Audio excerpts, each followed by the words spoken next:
വേണ്ട.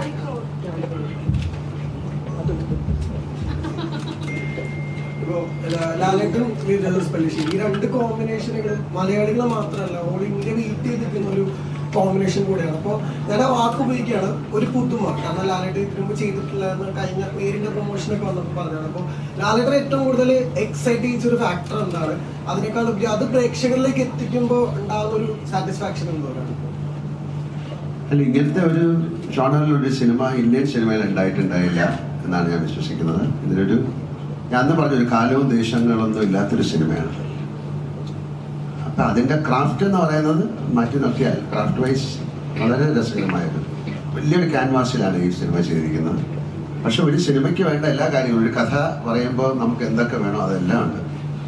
അതിൽ പ്രേമമുണ്ട്, പ്രണയമുണ്ട്, വിരഹമുണ്ട്, ദുഃഖമുണ്ട്, സന്തോഷമുണ്ട്, പ്രതികാരമുണ്ട്, അസൂയുണ്ട്, അങ്ങനെയുള്ള ഹ്യൂമൻ ഇമോഷൻസ് മുഴുവനുള്ളൊരു സിനിമയാണ്.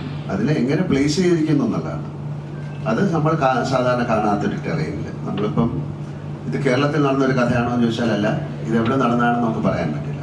ഇന്ത്യയിൽ എവിടെയോ ഒരു സ്ഥലത്ത് അതിന് എത്ര പഴക്കമുള്ളൊരു സിനിമയാണെന്ന് കാലമാണെന്ന് നമുക്ക് പറയാൻ പറ്റില്ല. അതുകൊണ്ടാണ് കാലദേശങ്ങളില്ല. അപ്പോൾ അതിലുപയോഗിച്ചിരിക്കുന്ന അതിൻ്റെ കോസ്റ്റ്യൂം ആയാലും അതിൻ്റെ ഭാഷയായാലും അതിലെ ഗാനങ്ങളായാലും അതൊരു കഥ പറയുന്ന രീതിയാണ്. അപ്പോൾ അതിന് വലിയ ക്യാൻവാസിലാണ് ഏറ്റവും മനോഹരമായിട്ട് ഷൂട്ട് ചെയ്തിരിക്കുന്ന സിനിമ എന്ന് ഞാൻ പറയുന്നു. കാര്യം അതിൻ്റെ ക്യാമറ വർക്ക് ഈസ് സൂപ്പർ, അതിൻ്റെ മ്യൂസിക് ഈസ് സൂപ്പർ. അങ്ങനെയല്ല, ഒരു സിനിമ നന്നാകണമെങ്കിൽ അതിലെല്ലാവരും നന്നായിട്ട് അഭിനയിക്കണം, അതിൻ്റെ ക്യാമറ നന്നായിരിക്കണം, പാട്ട് നന്നായിരിക്കണം, ലൊക്കേഷൻ നന്നായി, ഒരുപാട് ഫാക്ടർ ഉണ്ട്. അതിലുപരി അതിനൊരു ഭാഗ്യവും വേണം.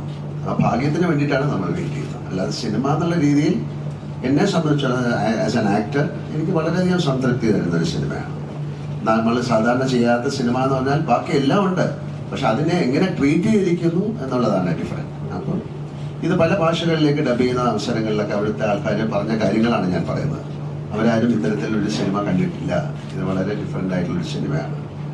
അപ്പോൾ എൻ്റെ അടുത്ത് ഈ കഥ പറയുന്ന സമയത്തും ഇതിങ്ങനെയാണ് ചെയ്യാൻ പോകുന്നത് പറയുന്ന സമയത്തൊക്കെ ഉള്ള ഒരു ആക്ടർ എന്നുള്ള രീതിയിൽ എൻ്റെ ഒരു എന്താണ് അതിലേക്ക് എടുത്തു ചാടിയത് അതുകൊണ്ടാണ്.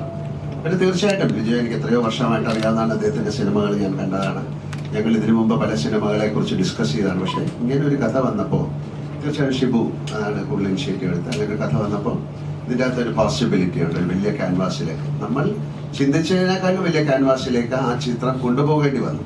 കാര്യം അത് നമ്മൾ ഓരോ ഷൂട്ട് ചെയ്തപ്പോൾ അത്തരത്തിലാണ് അതിൽ ഉപയോഗിച്ചിരിക്കുന്ന ടെക്നിക്സ് ഒക്കെ അങ്ങനെയാണ്. ഇനി 25-ാം തീയതിയാണ് ഈ സിനിമ റിലീസാകുന്നത്. അതിന് ഭാഗ്യം ഉണ്ടാകട്ടെ. ആ ഭാഗ്യം കൂടെയാണ് ആ സിനിമയ്ക്ക് ഇനി വേണ്ടത്.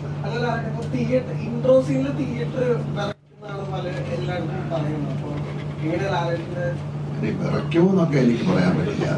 കുഴപ്പമില്ല തോന്നുന്നു. അങ്ങനല്ലല്ലോ, ഒരു പ്രസന്റ് ചെയ്യുന്ന രീതിയാണല്ലോ.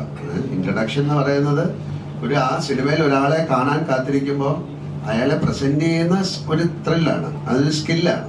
ആ സ്കില്ല് ഈ സിനിമയിൽ ഉണ്ടായിരിക്കാം. ഇനി കണ്ടിട്ടേ പറയാൻ പറ്റുള്ളൂ. ഇനി മോൻ വിറച്ചില്ല എന്ന് പറഞ്ഞിട്ട് എൻ്റെ അടുത്ത്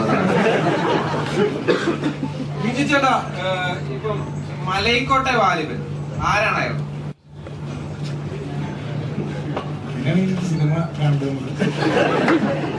ഇപ്പം നമുക്കറിയാം, നൻപകൽ നേരത്ത് മയക്കത്തില് മമ്മൂട്ടി എന്നൊരു ആക്ടറിനെ എക്സ്പ്ലോർ ചെയ്യുന്ന ഒരു ചിത്രമായിരുന്നു നമ്മള് കണ്ടത്.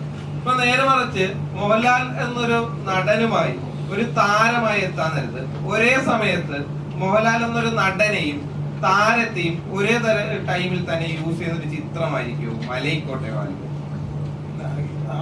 കഥാപാത്രമായിട്ട് ലാലേട്ടനെ ഏറ്റവും പെർഫെക്റ്റ് ആയിട്ട് ബ്ലെൻഡ് ചെയ്യാനാണ് നമ്മൾ ശ്രമിച്ചിട്ടുള്ളത്. അല്ലാതെ ഇത്തരത്തിലുള്ള കാര്യങ്ങൾ യൂസ് ചെയ്തോ എന്ന് ചോദിച്ചാൽ എനിക്ക് അതിനൊരു മറുപടി പറയാൻ പറ്റില്ല. പക്ഷെ ആ കഥാപാത്രമായിട്ട് ക്യാമറയ്ക്ക് മുമ്പിൽ ലാലേട്ടൻ വന്നു കഴിഞ്ഞപ്പോൾ ആ കഥാപാത്രമായിട്ട് തന്നെയാണ് ഞങ്ങൾക്ക് എല്ലാവർക്കും തോന്നിയിരിക്കുന്നത്. അത് തന്നെയാണ് അതിന്റെ ആൻസർ. ചേട്ടൻ സൂചിപ്പിച്ചിരുന്നു ലാലേട്ടന്റെ ഇൻട്രോ കാണാൻ നേരത്ത് എന്താണ് അദ്ദേഹം ആ ചിത്രത്തെ തിയേറ്ററിന്റെ പുറത്ത് നിന്നായിരിക്കും അത് ആസ്വദിക്കുക. കാരണം തിയേറ്റർ ഇങ്ങനെ കുലുങ്ങും, അത് കാണാൻ വേണ്ടിയാണെന്ന് പറഞ്ഞിരുന്നു. അപ്പം യഥാർത്ഥത്തിൽ ഈ മലൈക്കോട്ടെ വാലിബൻ തിയേറ്റർ ഇടക്കി മറിക്കുമോ? കുലുങ്ങുന്ന കാര്യം